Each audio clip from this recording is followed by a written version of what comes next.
Can We Keep Him by Pastel Glitter Pen. Chapter 17, Life as a Pomeranian. Hi everyone, it's Tempe. Before we get started, I just wanted to let everyone know that there are a couple of warnings with this fanfiction. The warnings are rape/non-con and underage.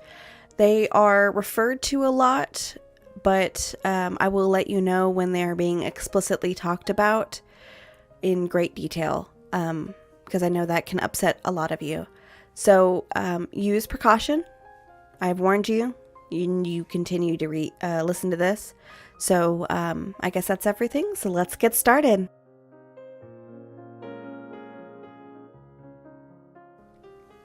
Katsuki growled at some students that wouldn't stop eyeing him. Fucking extras. He was waiting for fucking Midoriya. Yeah. He'd remember to say Midoriya this time. It pissed him off when Midoriya. Fuck. It pissed him off when Midoriya's pissed off. It's not like it's fucking easy to undo a decade of habit, but he fucking owed the nerd. He treated Midoriya like shit for no fucking reason. Well, Katsuki had a reason. Had, being the operative word. Turns out his reason was bullshit. It didn't even exist. Mom was always explosive. His dad said Katsuki took after her. He didn't want to. He wanted to be like Midoriya. He was fucking nice. He always complimented Katsuki. He always helped Katsuki, even when he didn't ask. He always cared about Katsuki. Midoriya took after his mom, Auntie Inko, the woman who could tear up at the drop of a hat, the woman who made them cookies for after-school snacks, the woman who put band-aids on their knee when they got scraped, the woman who encouraged them, the woman who never, ever hit them. Izuku had a better mom, Katsuki thought. Izuku looked down on him for it, Katsuki thought. His mom never hit Izuku, only Katsuki. His mom liked Izuku better, Katsuki thought. But he deserved it, Katsuki thought. Then, the teachers at kindergarten said otherwise. He heard them whispering during recess about how Midoriya's was quirkless. They said it the way adults whispered bad words around kids. They thought Izuku was bad. Katsuki had a quirk. Katsuki was better than Izuku. He burned Izuku to prove it. His mom only hit him harder. He lied and said it was an accident. He didn't burn Midoriya for a long time after that. Instead, he called him Deku. It meant useless. Teachers started calling him Deku too. That's when Katsuki started pushing the limits. How much could he hurt Midoriya before one of them would step in? It escalated until he reached a point even he was too nauseated to cross. No one was going to tell him to stop, so he had to draw that line himself.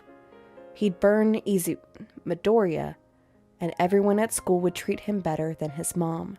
They'd praise him where his mom insulted. Telling Midoriya to kill himself crossed that line. He felt that the second the words were out of his mouth. But Izuku still thought he was better than him. Izuku still had a better mother, so he just walked away. Except he was wrong. Auntie Inko was worse than his mom. His mom never broke anything. His mom never broke skin. His mom never even left bruises. His mom didn't let other people hurt him. His mom was better all along. And Midoriya was never looking down on him. He was suffering, and Katsuki made it worse. So yeah, he owed him. He wasn't sure he could ever be forgiven, but he could be around. If Izuku ever needed him again, he'd be there this time. Speaking of the nerd, hey Izuku. Fuck. Midoriya.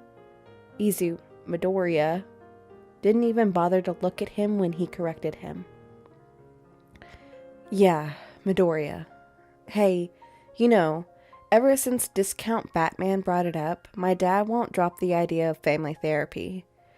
Katsuki told him as Midoriya put his shoes away. Midoriya paused to give him a bemused look. Ha! Made him laugh.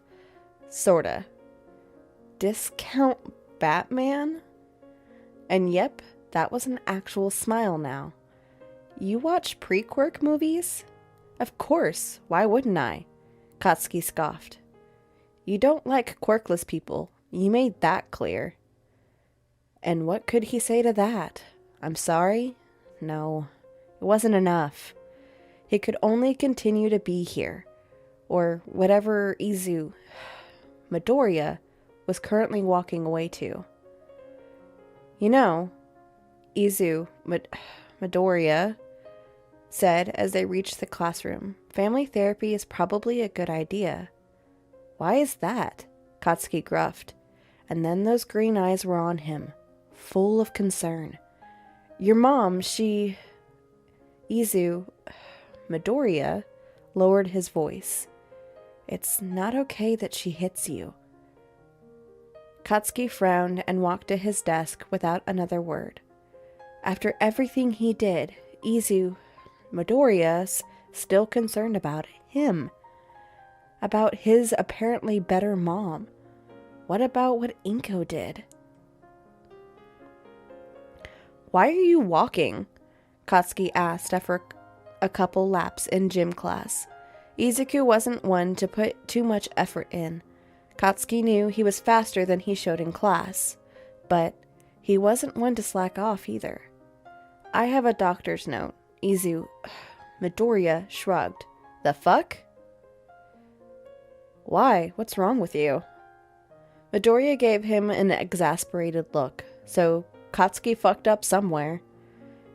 If you must know, I haven't been eating properly for years, and apparently I'm anemic now and my kidneys are hurt. Oh, and I have pneumonia. After hearing that, Katsuki couldn't tell if the irritation in Izuku's voice was aimed at him or the situation in general. Probably both. Is it permanent? Katsuki asked. It better fucking not be. Katsuki would fly to America his damn self just to kick Hisashi in the balls if it were. No, but it'll take some time to recover. I'm stuck walking in gym class until at least the pneumonia is gone, Izuku answered. Now go! Do your laps before the teacher yells at me for slowing you down. Katsuki frowned but did as Midoriya asked.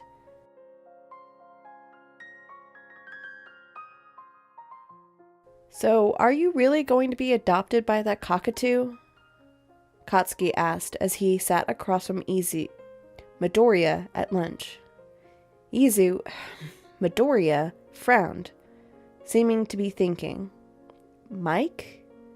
Midoriya asked, giving Katsuki a puzzled look. That's what I said, Katsuki said, pretending to be nonchalant. He was far from it, though. Discount Batman made Midoriya smile.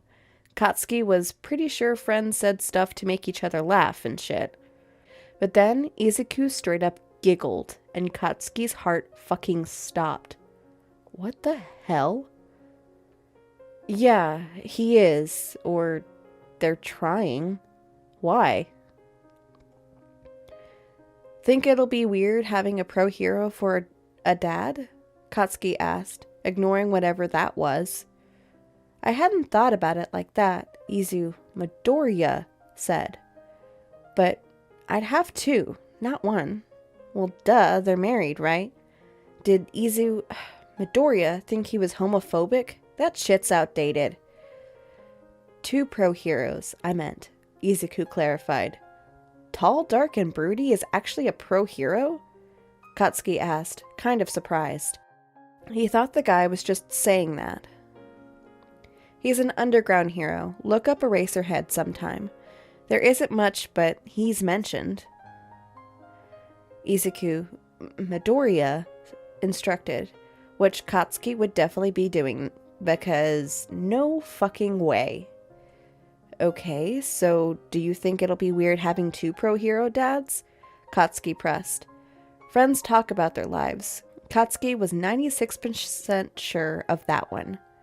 It hasn't been weird yet, but if I get into UA, it will be. He's applying to UA? Wait. Why would it be weird if you get into UA? Katsuki asked. They can't be. They're teachers there, both of them, Izuku answered. Well, fuck. Katsuki was pretty sure today went a little better. Midoriya didn't try to ditch him even once. Brat, his mom called as soon as he opened the door. Ugh. What, hag? He called back. Check the attitude at the door and get in here, she snapped. Oh, but you get to keep yours? He muttered under his breath. I heard that. How the fuck? What? He asked, stopping in front of her in the living room. How's Izu-chan? She asked, as she had been every day since she found out he didn't leave with Inko, and that Katsuki never mentioned him being in his school. Sick, I guess? He wasn't in school? No, he was. He said he got organ damage or some shit because he wasn't eating. Katsuki mumbled. Malnourishment can have drastic effects on the body, his dad commented. He said he'll get better from it at least, Katsuki said. Do you think that they need help with Izu-chan?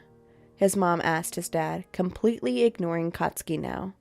They're pro heroes, dear. I'm sure they can afford any medical expenses, his dad told her. I suppose you're right, she conceded. But what if they're busy and he needs them? They were both ready to throw hands with you, Katsuki scoffed. I fucking doubt they'd leave him alone if he was that sick. His mom seemed to acknowledge him for about 5 seconds before she ignored him in favor of asking his dad more what-if questions. Fuck this, he murmured, leaving for his room. A few colorful words followed him as he fled. She at least stopped hitting him since the dark-haired one threatened her with that wellness check. Maybe family therapy wouldn't be so bad.